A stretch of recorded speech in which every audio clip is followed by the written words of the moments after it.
creating this mob scene where you have this flash mob and these people who are passionate about your product. And that's a great start. And it's usually driven by the product and by people who are very similar to you. But if you think about the adoption life cycle, really the next phase is to cross over from that flash mob and move to a parade leader. There's always parades going on in the marketplace and with your customers. And one of the great American philosophers, the cartoon character Pogo, who was written by a guy named Walt Kelly, who I guess is really the philosopher. Well, Pogo said, if you want to be a leader, find a parade and get in front of it. Market leaders do just that. They tie into the context of their customers. They become the leader of a parade. And with that leadership comes great rewards. And if they're really lucky, they get up to the next level, which is a movement. And in a movement, you're changing not only your market, but you're changing many markets and even changing the world. I've got a message here that's the slides. There we go. Now we should see the slides. Thank you. My mistake with the interface. So as we move from flash mob to parade to movement, we see that our market leadership increases and our ability to impact not only our market, but others does. We're going to focus today really on the middle step of this journey to market leadership, which is how do I get up to leading a market and leading a parade? And that's where I can go all the way to an IPO or a liquidity event if I'm a startup, or really start to change the dynamics of my performance if I'm a more established product company, maybe launching a new product line and moving up to leadership. And why is this so hard? Becoming a market leader has become even harder today than it ever was. And the number one reason for that is markets are incredibly crowded and noisy. If anyone's ever been to Tokyo, they'll recognize this as a small screenshot of the very loud and noisy and colorful market of the electronics district in Akihabara. And this is a great metaphor for the types of crowds we face. Other markets are extremely crowded and they're also colorful. If anyone's ever been here, this is the Grand Bazaar in Cairo, Egypt, Khan Khalili. A really exciting and colorful place to visit, where you're just barraged with a cacophony of noise and color and very, very crowded. And the question really becomes, why does this matter? Well, what's happened in business to business markets is they've got crowded like this too. There's a gentleman I follow named Scott Brinker, and I know he calls himself the chief marketect, and he follows marketing technology and publishes an annual landscape of marketing technology. When he first published this landscape in 2011, there were about 300 vendors across 7 categories. There's now, as you can see, every one of these little dots that you can't read is actually a logo. Over 3,000 vendors in 30-some categories in Scott's landscape. And this is a great challenge. Let's put yourself in the shoe of selling to the chief marketing officer. Even in a large organization, how many technology or marketing technology purchases can that chief marketing officer make in a year in his team? 5, maybe 10, 15 on the outside? Well, when you're competing for those 10 to 15 purchases with over 3,000 other vendors, it's not just about winning your box, which is sitting here. Say you're in the feedback and chat box with, 100 vendors there, but it's competing against all of these vendors for budget priority. And so having a positive ROI is no longer enough. I've got to move from ROI to being strategic to that buyer. If I'm not strategic, I never get prioritized over all the other places he can spend his time and money. So what I'm going to do really briefly, I see some new faces and some old faces, new friends and old. So just a little bit about me. I'm a business-to-business marketing consultant. I've got over 20 years here in the Valley in operating roles in marketing and sales. And for the last 7 years, I've been running my consulting practice. And what I really focus on is how do you take a product or a product line or a company to a market leadership position in this crowded, noisy market? Because when you can do that, you can see returns and performance that are far outstrip the other followers. Today's markets are really winner take all, and the winner wins and everyone else struggles to survive. So the question is, how do we rise above and become the winner? Now, there's a school of thought that it's all about being great at automation. Pick the right 5 technologies out of those 3,000 and drive those to success. And there's no doubt that any modern marketing organization has to be great with technology and automation.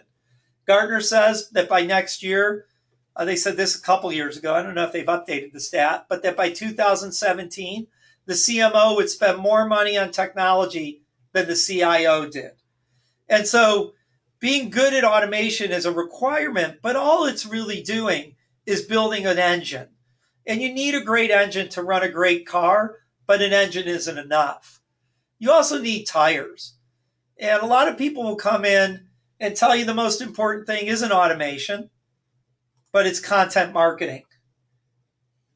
And Anne Hadley, whose book Content Rules is pictured here, wrote a great cookbook. It's like the Julia Child cookbook of content marketing, and it should be on every marketer's shelf today. If you don't have it, go get it. But it's just that it's a cookbook. And so it's really like putting the tires on that race car. And with good tires and an engine, you're getting there, but you still haven't fueled the car. Now, if you run into any 20-somethings or early 30 folks who have come up in the last 10 years in marketing, they might tell you it's not about marketing at all. It's about growth hacking. In fact, a guy named Andrew Chen wrote a blog, and he said, the next VP of marketing is dead. It's an engineer. It's a growth hacker. And this term growth hacking, which is probably really popular here in this Silicon Valley bubble, is really about using technology in order to find new distribution and new promotional vehicles for your product. But in some ways, there's really nothing new about growth hacking. We were doing growth hacking in 1999 when I was running the Netscape client go-to-market program and launched a product called Netscape Now, which was a little button that we put on hundreds of thousands of websites that said, this site is best viewed with Netscape, download Netscape Now. Really, in some ways, the internet's first affiliate program. So people have been leveraging technology to find ways to grow users and revenue for decades. So there's really not that much new here, though, certainly with the growth of automation and content, this has become more powerful. But at the end of the day, all of this is really just a mean to the end. And what is the end? What's it really about today in marketing? And what I see out in the market, to borrow from Spike Lee, is what it's really about today is mo better leads. It's not just about getting more leads. It's not just about getting better leads. It's about getting more and better leads. And without a focus on revenue, marketing fails to have meaning in the organization. And in fact, if you're not measuring yourself or your clients aren't measuring themselves today on revenue contribution in some meaningful way, then they're probably not going to be a leading organization and help lead their company forward. So we've really got to be focused on leads, and not just good leads, but better leads. Now, the good news here is that when you focus on that, you have to become a market leader. Marketo publishes some statistics, which you see over here, on best performers in a key metric that they track, which is leads to revenue, which is a metric that I like to think about value as we go up this marketing leadership journey that you see here. And most people sit kind of in this range of 0.5 leads going to revenue to 1. But market leaders get up into the 3 to 5 to 6 and even above levels of performance. When I break through and I lead the market, it feels like a snowball rolling downhill. The momentum just keeps growing and growing. To everyone else, and I've been in both of these seats, you feel like you're pushing a boulder uphill. You're really fighting gravity when only one of your leads out of 100 gets to revenue. But you're really steamrolling things when you get up into the 5 and 6 range. And if you think about going from the bottom of this journey or this ladder down when I'm hiding, what I do is I launch a product. I try to build that flash mob, and I'm very focused on my product. And what I'm selling and what I'm focused on is finding those small number of people who identify exactly with the product that I built and just buy it on a leap of faith that it'll solve their problem. But to really start participating in the market and change the dynamic of the market, I have to rise above product to value. And once I can articulate business value, I can broaden my market and I can be more attractive to more buyers. And I can actually start participating or moving the market in ways that are meaningful. But to really break through and become a leader and launch into that and move into that leadership role, I've got to get above value to what I call viewpoint. And what I mean by that is I've got to move above my message to meaning. And to get meaning, I have to connect into the context of that market conversation. I have to find that parade and get in front of it. And the journey, the hero's journey, is an amazing way to build a viewpoint that lets you connect into the context of your customer's world and lead them forward. And that's where we'll focus today. Beyond that, I have to really embed experience and engagement and interactivity into my go-to-market. It can't just be flat content. We all see this in consumer marketing a lot with these quizzes and games that you'll see on your Facebook feed. B2B marketers are challenged to do the same thing. And there are ways by leveraging your data and leveraging your product that we can build more experience and engagement into our marketing. That's a topic for another day, but the last step in our marketing journey ladder. And I'm happy to take questions a little later on that if anyone wants to talk more about that. But what I see is I see many clients out there and many people I talk to, they get stuck right here in what I call stuck in launch, somewhere between launch and participation, where the assumption is the next release or the next feature will be the thing that breaks them through and creates leadership. However, it's rarely a feature, it's rarely a product release that does that. What breaks you through and gets you to leadership is, again, connecting more context into your customer's world or moving from product market fit to message market fit. So if you're stuck in launch, what are the reasons people get stuck in launch? Why do they get stuck in that product and value discussion? Why did that used to work before and it doesn't work today? There's really three things driving that. The first one we talked about is that crowded market.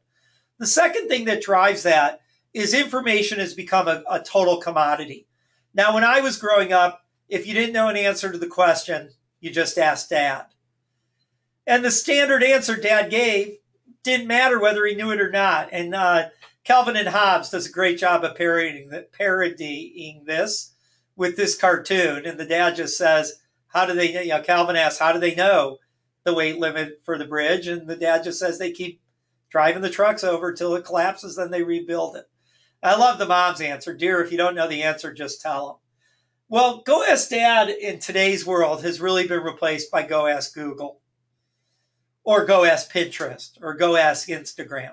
We look to the internet now for answers to everything. We carry our second screen when we're watching a television show. What else was that actor in? Someone asks, and we just Google it. You don't get any credit anymore unless you're on Jeopardy for knowing all this stuff. Now, the problem is Google doesn't give us one answer. It gives us, in this case, 67 million. And it actually ends up that the correct answer doesn't even show up until page 4. So there's so much information. Information has become free and commoditized. And how does this impact B2B salespeople and marketing people? Well, the reality is most of your customers and prospects probably know more about your product when you show up in that first sales call than your sales rep does. So when you think about that, how does marketing add value in that world. And Corporate Executive Board did some research. I don't know if any of you have seen this number. And they said 57% of the average B2B sales cycle is over before the first contact with the vendor sales rep. This means customers are at shortlist before they even talk to you. So if marketing isn't influencing the way customers think early in that buying cycle, then we have already lost deals that we're not in, because the buying cycle begins long before the sales rep is involved. And because of that, what the sales rep needs to do has changed dramatically. Forrester did some research about 2 years ago, and they asked a simple question to business buyers. They said, what do you want out of your sales reps? What do you value? Number 6 was product knowledge. In other words, that they knew about the product they were selling them. Came on 6th on the list. Number 1 was they understand my business. And number 2 was that they teach me something that I don't know that's meaningful to me. So sales reps, and whether they're on the phone, sales development reps, marketing and sales need to become teachers. They need to understand the customer's world. They need that intimacy, and then they need to teach them something about it that they don't know. So if we're stuck in launch, and actually I want to take a quick break before I do that, and I'm going to go back a couple slides here and just ask people if anyone has any thoughts or comments they want to share about where they are in this journey from launch, hiding to leading, or maybe one of their clients are, or whether this framework resonates with you and any thoughts on it. Anyone want to share? I'm happy to unmute someone. Or okay. Looks like we got a quiet afternoon audience. Maybe we didn't have our afternoon coffee, but that's okay. Maybe I can ask one more thing. I'm going to do a quick poll here. And, the simple question is, where are you in this journey? Or if you're not in the journey yourself, where would you put one of your clients that you might have in mind that this might be applicable to? Are you hiding? Are you launching? Are you participating, breaking through, or leading? Give this another minute or so, another 30 seconds for people to vote.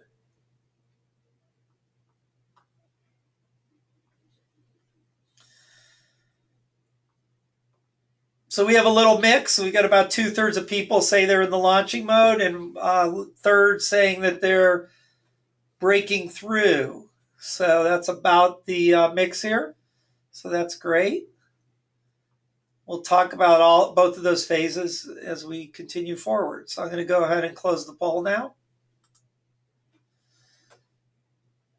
And go back to the slides. So what do we do about it? How do we break through? How do we create meaning? And how do we raise above feature function value? One way to do this is to take your customer on a hero's journey. Now, in 1949, a cultural anthropologist by the name of Joseph Campbell wrote a book called The Hero with 1,000 Faces. Campbell's theory was that all of our great mythologies, whether it's Odysseus or Jesus or Buddha or Watership Down, all follow this fundamentally similar story structure, which he called the hero's journey. And you can see a diagram of the hero's journey here. Campbell's journey had 12 steps and many sub-steps between them. And we could spend an hour on that, but I'm going to do it in 30 seconds. Essentially, what the hero's journey says is the hero's taken from his current reality and called on an adventure. He eventually ends up in this abyss of death and rebirth, or this abyss of failure, and then is transformed and returns to his original reality with this magical gift in order to transform the reality. And if he's lucky, or she's lucky, they only have to go on the journey once. But many of our heroes end up going on that journey 2, 3, or 4 times before they get to finally rest in their transformed reality. One of my favorite heroes as of late is Emmett from the Lego movie. Emmett, everything is awesome, starts in this great reality. He's pulled down into this magical world and this world of despair where the enemy is going to destroy the entire world and universe that he knows of. And nobody follows the rules. He then finds, after being sucked into this abyss of fear, the magical piece de resistance, takes that back to his original reality and transforms it to a better, even more awesome place. How great is that story? Now, if we can apply this to our customers, think about giving them a journey like Emmett's. But 12 steps is a little tough for me to handle. So what I did is I went in and created a model, modeling after the hero's journey, what I call the viewpoint story wheel, which essentially takes Campbell's structure and puts it down into 4 steps. The first step is to say, and if you look at the dimensions of this diagram, in telling the story, I can go from present to future, and I can go from customer-centric to solution-centric. And if I start down here talking about what's changed in the customer's reality and get to a point that I call trend spotting, where I'm talking to the customer about the reality that they're in, remember back to the Forrester research, I'm showing them that not only I understand their world, but I have insight into it. I can then take them down into that depth of despair, which is if you use the usual solutions that you expect to have to solve the problems you have in this new reality, you're in this all pain, no gain space. I used to work with a sales trainer who said a sales rep's job was to find a hangnail and convince the customer that they needed a tourniquet. I don't think that's quite the case here, but I do think that we have to jar the customer out of their reality into this risk or missed opportunity space in order to move them to action. The next thing we want to do is move to the future focus, first by saying, what if you took an unexpected approach? What if you had a different mindset? What if you applied some innovation to this? Then we could deliver you a better mousetrap, which would take you to this brave new world where you're using our magic here to transform your world to a better one. And this is the story that market leaders tell. And you can look out in the market and see this story all the time. Now, usually when I tell the story, I might have a very long chapter here and short chapters here and maybe a medium length chapter here. Or I might focus over here. A lot of that depends on the dynamics of the market and the strength of my story in each of those spots, how differentiated my product truly is, and how much disruption is happening in the customer's environment. But rather than talk about this theoretically, let me give you 4 examples of using this type of approach to lead your market and how effective that can be. One of these is was my client, and I'll talk about that. The first one, and I'm going to go around the wheel from trend spotting to all pain, no gain, to better mousetrap, to brave new world as we do this.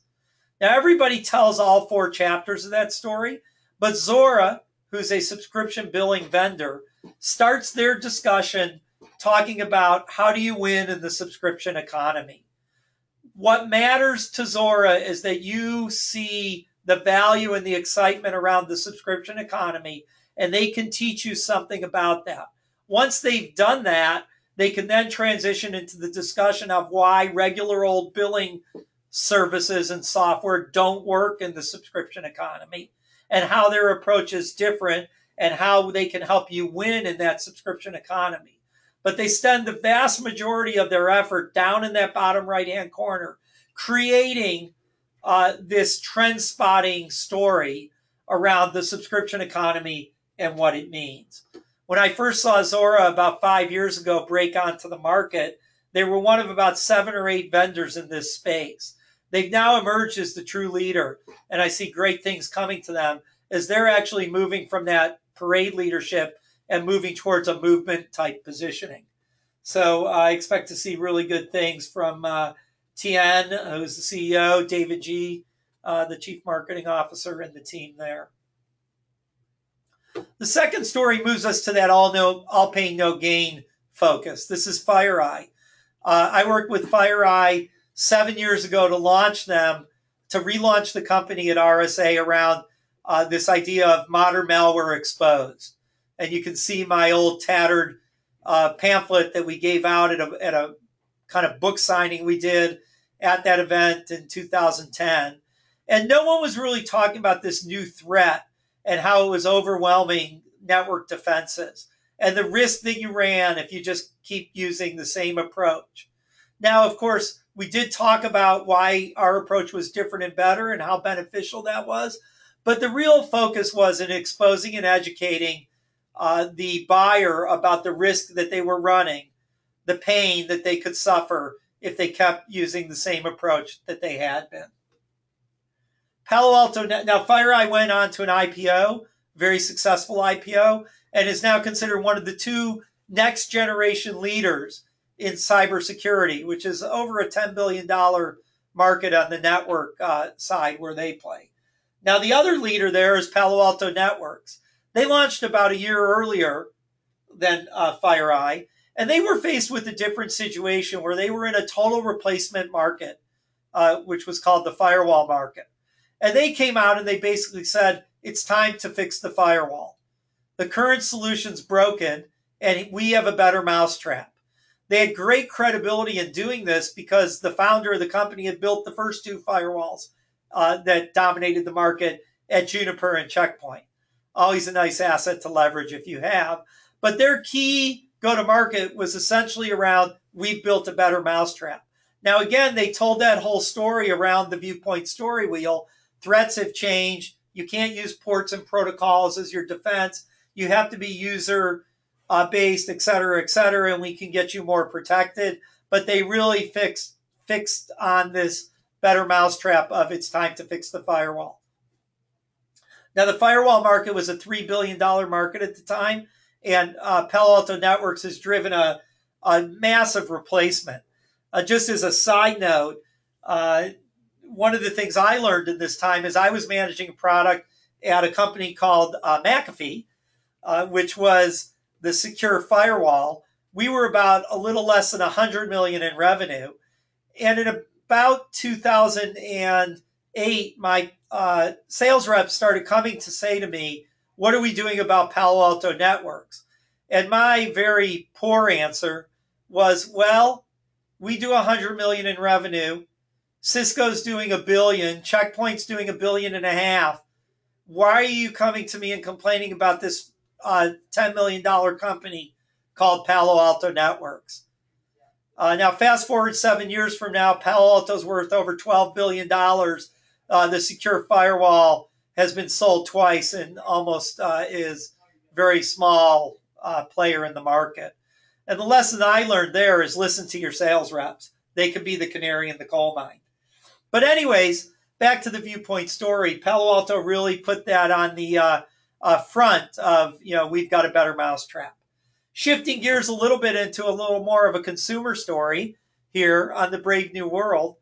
Virgin America is my by far favorite airline to fly in the United States because they do make the promise of making flying fun again.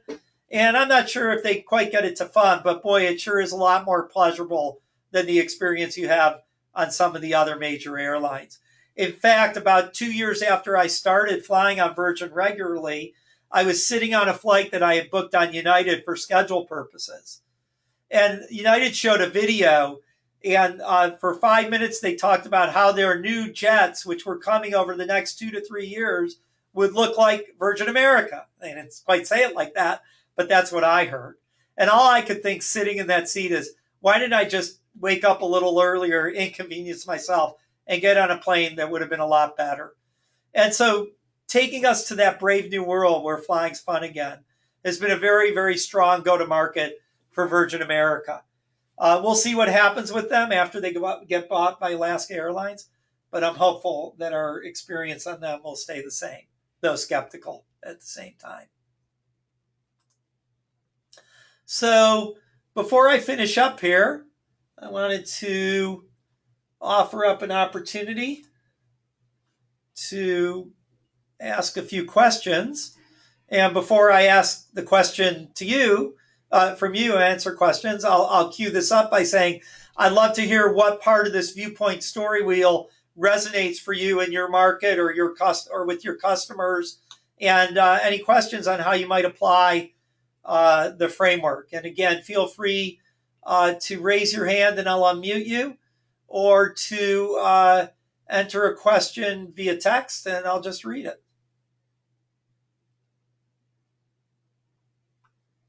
So I have one question, and that question was around how do you pick which of the quadrants of this story to focus on? And for me, that really comes down to two dimensions: the growth of the market, and whether it's a replacement or a new market, one, and the second is whether it's a high growth or low growth market. So high growth, low growth, replacement, non-replacement. And the newer markets tend to do better at the trend spotting, all pain, no gain type positionings, as well as Brave New World to a certain extent. Replacement markets are very queued up for the better mousetrap story, but the risk in telling that story is we over-focus on our solution and lose the sight of the transformative story that we want to tell over here on the right. So I use the story on the left, upper left especially, with lots of caution. The all pain, no gain is a little less risky because it really is the flip side of the Brave New World. If you can't do this, you can do this. But if you do this, you do that. Any other questions? How about Keaton, anything from you? Any thoughts on this framework? I'm going to unmute you and put you on the spot. How's that? I've now put you on the spot. Keaton, any thoughts?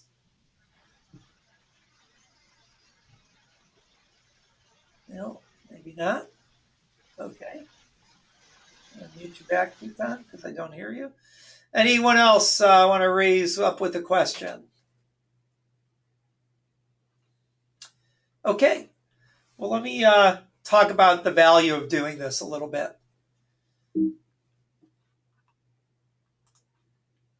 So Marketo will tell you that market leaders outperform laggards by 6x. You can get this kind of improvement and start to see the benefits of telling this type of viewpoint story in as little as 6 months. A couple months to figure it out, 2 months or so to test it and refine it, and a couple of months to execute. So within a couple of quarters, this type of messaging can transform the performance of the business. And the way you'll see that is in dramatic revenue marketing metric improvements. Whether that metric is leads to revenue, whether it's volume of quality leads, however you might measure market leadership relative to revenue contribution of marketing.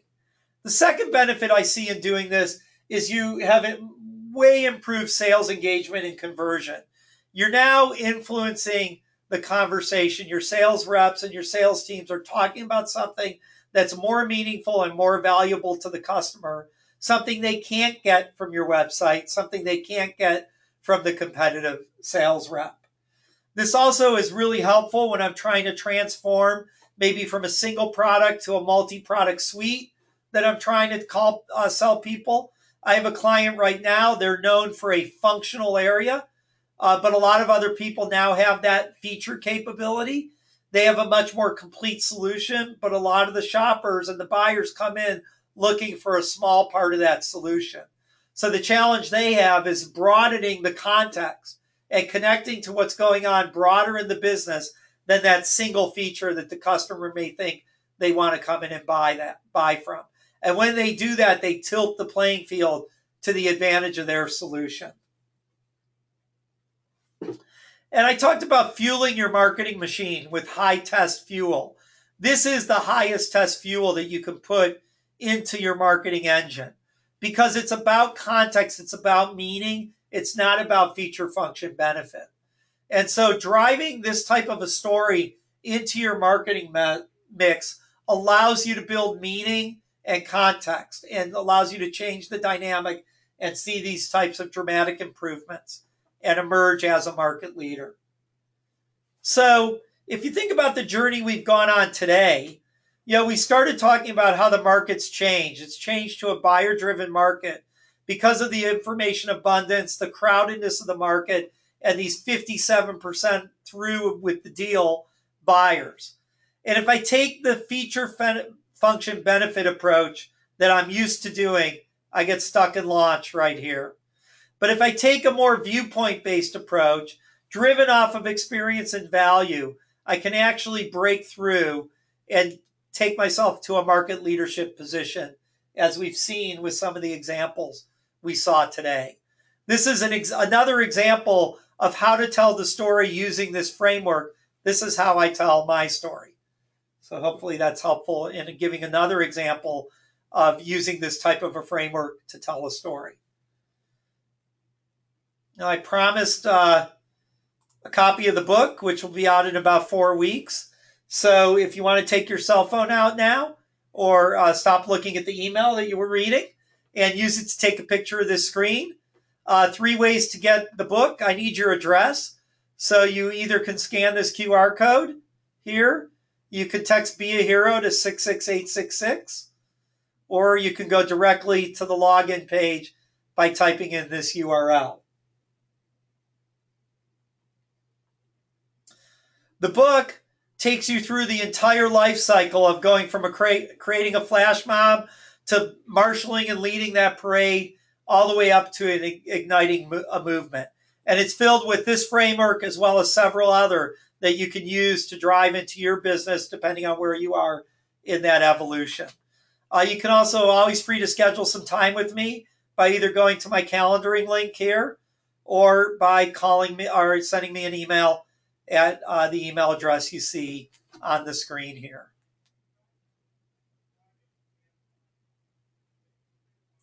So I'll leave this up for another minute or two so people can get a full time to either click on in or take a picture for later. Oops. Okay, I'll give us another 30 seconds or so.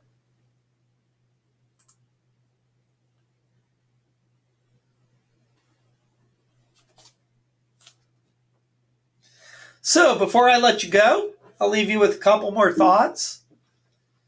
These are some of my favorite websites today in the marketing world and that are related to the work that we've been talking about today. The Content Marketing Institute, Everything Content Marketing, great bookmark, great content, you would hope. Corporate Executive Board, CEB, the Challenger Sale Area. Scott Brinker's Chief Marketech site. A friend of mine, Scott and Craig at Topo HQ, kind of the next generation sales gurus. And they're putting out some great customer-driven research around how to build B2B selling cycles and what customers are thinking. Digital Pie, Tom Grubb and Ryan Vaughn. For my dollar, the best marketing automation consultants in the business. And you don't have to hire them, but if you read their blog, you can see some great stuff. And then I love to keep an eye on Zuora as they move from parade leadership to movement. And I expect great things from that company going forward. So you might want to snap a picture of this too, if you want this for reference. So in closing, we don't have to write a 6-book epic like Game of Thrones. We just have to write a short little ebook that tells our story. We don't need to do, an award-winning, Academy Award-winning movie like the Lego Movie with a hit song to go with it. We just need to have some great videos that describe our value and how we see the market. But if we could leverage this hero's journey framework, the viewpoint story framework, we can take our, add some meaning to our message and rise above the content with context, break through and lead the market. And so my closing thought for all of you is to wish you safe passage on your hero's journeys, on your customers' hero's journeys, and on your company's hero's journeys. I'd love to hear more from any of you as follow-up. Again, contact information here. And I want to thank you for spending 45 minutes with me today. And with that, I'm going to close and give you one more gift, which is 15 minutes back into your day. Thank you very much.